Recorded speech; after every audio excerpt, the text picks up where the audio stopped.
কেন জান না? আচ্ছা আমার একটা কাজ করবেন ভাই। এনার একটু কর না, আমার 250 গ্রাম মাংস দিতে। আমার 4 কেজি মাংস দেন।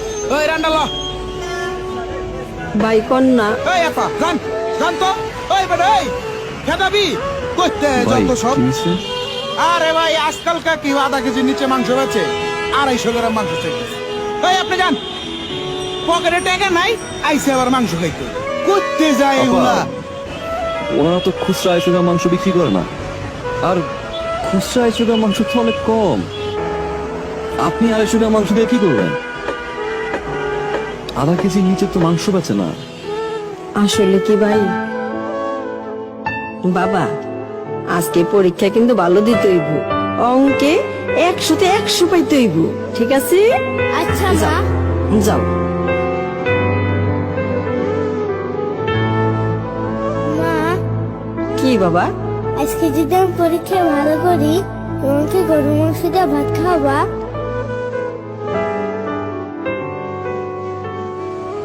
পোলাটা ছোটবেলাতে বাপ নাই, জীবনে অনেক কিছু চাইছে, কিন্তু তার কোনোদিন কোনো চাওয়া পূরণ করতে পারি নাই। আইজো মনে পারলাম না ভাই।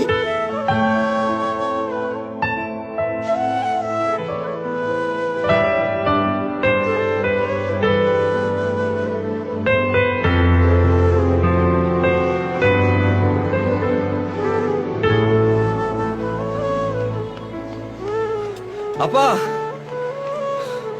আপা, আপনি? এই নেন, আমি 2 কেজি নিছি, আর এই 2 কেজি আপনার জন্য। এতগুলো মাংস? আমার কাছে তো এত টাকা নাই ভাই। নেন ভাই, আপনারটা আপনি লইয়া যান। ভাই বলছেন না,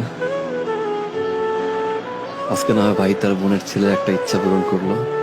রাখেন, আমার বাসায় 2 কেজি মাংসতে হয়ে যায়। এটা আপনার জন্য। আল্লাহ আপনারে ভালো করুক, অনেক বড় মনের মানুষ আপনি। আপনার মনটার মতন যেন আপনার বড় করে রাখে। এই বই বাইরের জন্য দোয়া করব, আল্লাহ যেন বাইরে ভালো রাখে।